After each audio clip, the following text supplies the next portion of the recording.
here. I'm trying to scrape these bindings off. I should have scraped that primer off. It's really hard to scrape. That primer really attaches itself to the products that you're trying to put it on.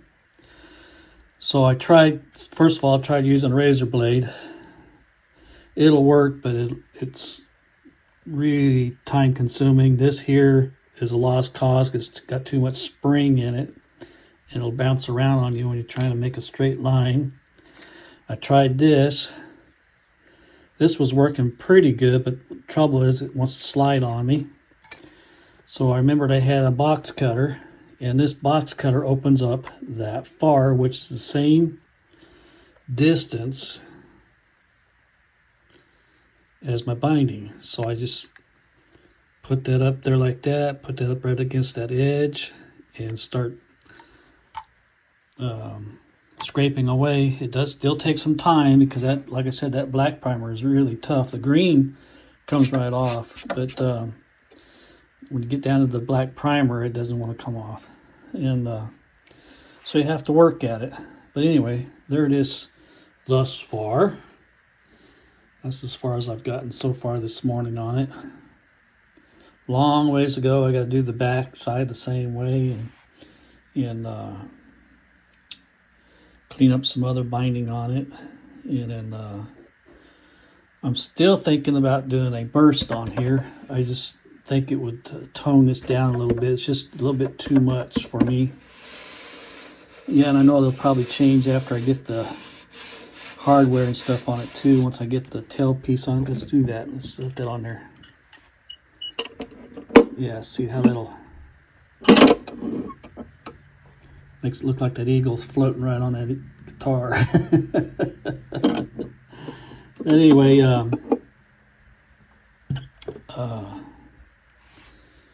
so I'm thinking about it.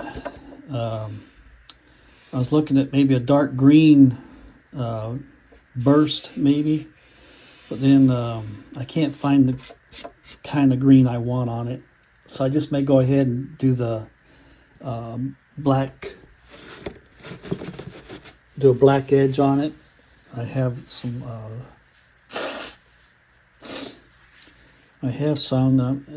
Just bought this compressor for my airbrushes, so I may break that out and experiment with that first, and then see if I can't spray me a dark line burst around the belly here, just to help break this up a little bit. And then still needs to be color sanded and all that stuff. And all color sanding is just smoothing it out some, and then quite possibly I'm going to clear coat it. So if I do the burst on it, I'm pretty sure I'll be putting a clear coat on it. And but I'll see. I'll think about it some more as I'm doing this, scraping some more of this binding. Alrighty, I'll bring you back when I get more. Bye.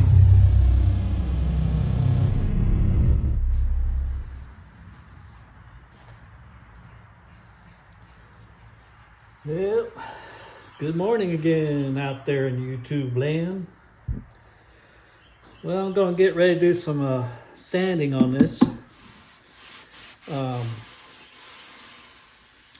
In the house, this thing looks really green. Out here in the shop, it looks more copper green. And but it needs to be sanded some. I found a issue in the body over here. I don't know if I can show that on camera or not, but right in here, it looks like the body has a crack in it right there. So I'm going to have to address that, but I'm not going to worry about it right at this moment in time. So what I'm going to do is I'm probably going to start off with a little bit of 800 grit wet dry. I do have 400 dry sandpaper, but I don't think I'm going to use that. I'm going to set that aside. And then I also have some 1200 grit wet dry right here. And then a sanding sponge and a bunch of used sandpapers that I had from other projects. But I'm going to start with a fresh sheet of 800. Now, normally what I usually do is I take me a sheet of this and I set it in the water for quite some time before using, but I'm not going to stand around and wait on it that long. And somebody mentioned a comment on one of my last videos that the wife let me use the good towels.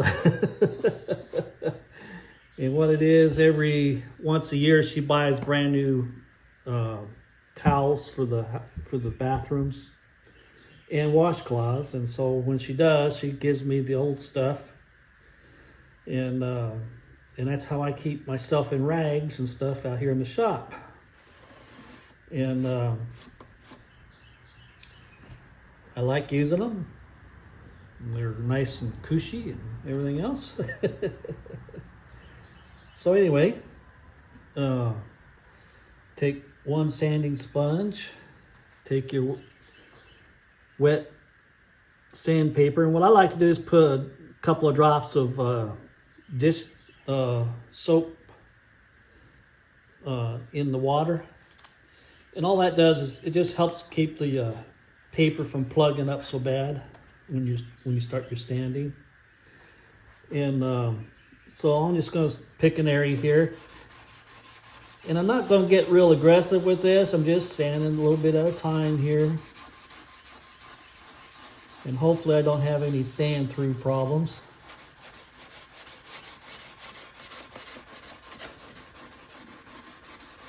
I ended up having to buy another can of this this green, copper green I'm calling it, and I used 2 whole cans of that green. I mean, I completely emptied the can out on this project, both cans. A lot of guitar body here. You don't realize how much of a guitar this is until you go start painting it. So what I do is I sand that a little bit, wipe that off, and see where I'm at. Yeah, see, that's what I'm after. Is I'm trying. All I'm doing. Now, this don't have any orange peel in it whatsoever, so I don't have to worry about making it flat. All I'm trying to do is get the dust out of it that has landed on it while it was drying. And all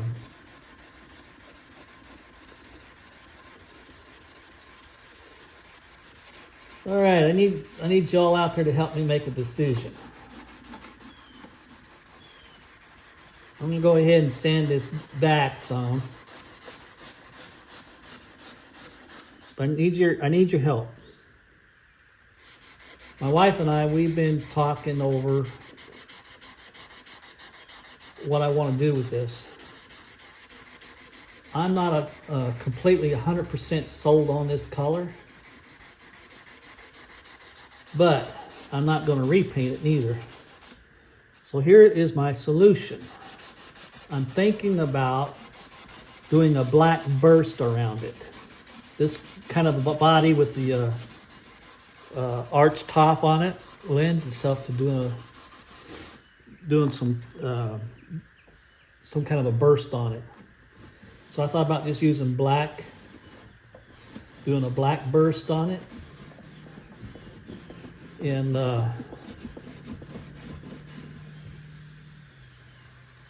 just to kind of help tone things down a little bit.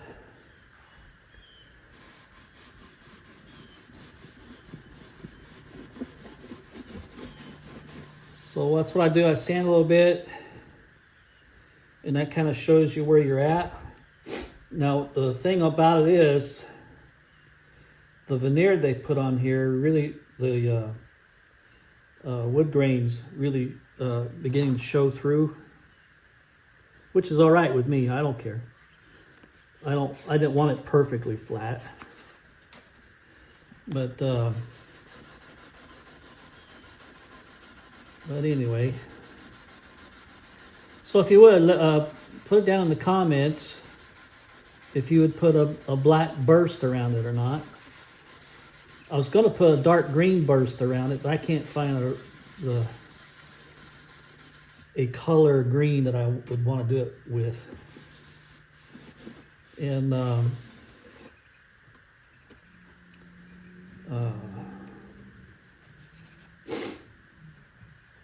but anyway, like I said, let me know in the comment what you think you would do, and would you do that or just leave it alone? And I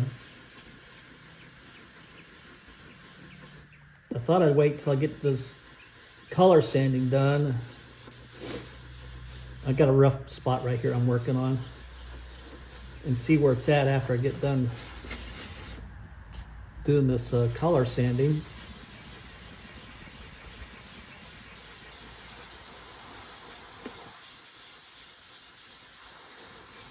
So as you see, this is going to take some time, so I'm not going to bore you with me doing the whole thing.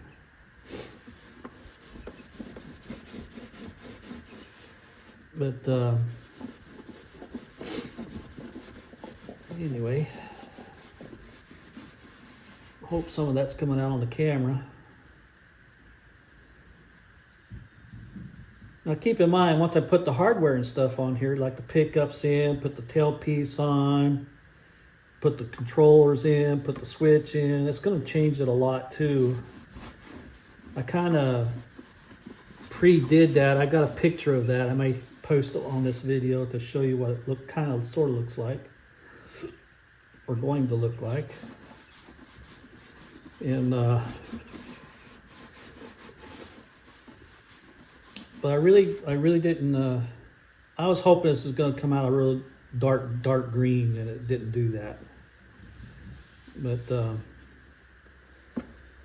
I'm kind of getting used to it as it sits around and I look at it more and more. But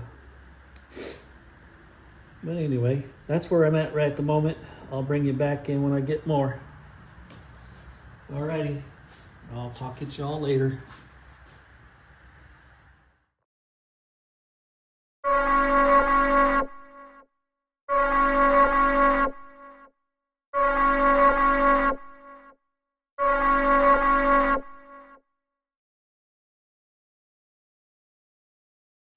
All right, I made a huge decision. I am really not liking this color at all. It's not sanding well. I already sanded through it a couple spots, and I thought I could sand the sags out, but I'm having to sand it so far down, I go right back down to the primer to get it out. And so I'm not a happy camper with this color at all. I don't like the bright green of it. I wanted it to be a dark green, and it's far from being dark green. So I'm gonna go look at some other colors, and I'm gonna repaint this thing a different color. It probably won't be green now. It'll probably be, I'm thinking more of a tan or ivory color is what I'm gonna go with. But that can all change when I go in looking at colors to paint it. But again, I'm not happy with the way this sprayed on. I'm not happy the way it looks. It just looks splotchy. I don't know if it's because the cans can't hold the pressure or what it is, but it's not sanding out too well. And so this flip-flop green is gone. And I'll bring you back in later on at a later date. I don't know when that'll be, but I'm not gonna rush this job. I can't wrap my head around this color at all, so I keep fighting it. I'm just going to sand it back and paint it a different color, and then I think I'll be happier. I can't take it all the way back down to bare wood. That's just a lost cause too. So anyway, well, we'll see what happens. I'll talk at you later. Sorry guys that I've let you down on this, but you do what you got to do when you do it, and I'm going to change the color of it. It's just, like I said, it's just too splotchy, it's not consistent in color. It just don't look right to me. Alrighty, I'll talk at you all later. Bye. Bye now. Much later.